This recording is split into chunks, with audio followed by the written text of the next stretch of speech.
అమ్మవారు పరమేశ్వరుని అడిగితే పరమేశ్వరుడు చెప్పినటువంటి అద్భుతమైనటువంటి 16 సోమవారాల వ్రతం అని ఒక వ్రతం ఉంది. ఆ వ్రతం యొక్క విశేషం అంతా కూడా మీకు సవివరంగా తెలియజేస్తాను. మొత్తం ఇది 5 అధ్యాయాలుగా ఉంటుంది, 5 కథలు ఉంటాయి. కాబట్టి ఇవన్నీ కూడా మీకు సవివరంగా తెలియజేస్తాను. కాబట్టి భక్తి శ్రద్ధలతో వినండి అయ్యా అని సూతుల వారు అంటే గురువు గారు శిష్యులందరికీ చెప్పడం ప్రారంభం చేశారు. అయితే పూర్వకాల సమయంలో పార్వతీ పరమేశ్వరుద్దరు కూడా కైలాస పర్వతంలో చక్కగా కూర్చుని ఉన్నారట.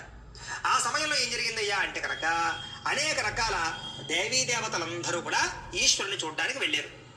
అలాగే సప్తఋషులు వెళ్ళారు.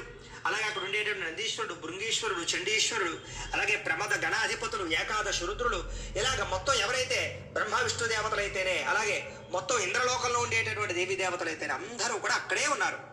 అక్కడే ఉంటే అద్భుతంగా ఈశ్వరుని కొలుస్తూ ధ్యానిస్తూ ఉన్నటువంటి సమయంలో అక్కడ పార్వతీ అమ్మవారు పరమేశ్వరుని చూసి, నాథా, నాకు ఒక చిన్న అనుమానం ఉంది. భూలోకంలో ఉండేటటువంటి మనుషులు మానవులందరూ కూడా నిమిత్త మాత్రులు కదా. వాళ్ళు పాపం ఎప్పుడూ ఏదో రకమైన ఈతి బాధ ఇబ్బంది అనుభవిస్తూ ఉంటారు కదా. అందులోనూ కలియుగంలో కలి ప్రభావం చేత సమస్య లేని మానవుడు ఉండడు, సమస్య లేని ఇల్లు ఉండదు, కోరిక లేనటువంటి మనిషి ఉండడు. మరి వాళ్ళు పాపం అలాంటి కోరికలు తీర్చుకోవాలంటే, అలాంటి సమస్యల నుంచి బయటపడాలంటే, వాళ్ళ ఈతి బాధ ఇబ్బందులు తొలగాలంటే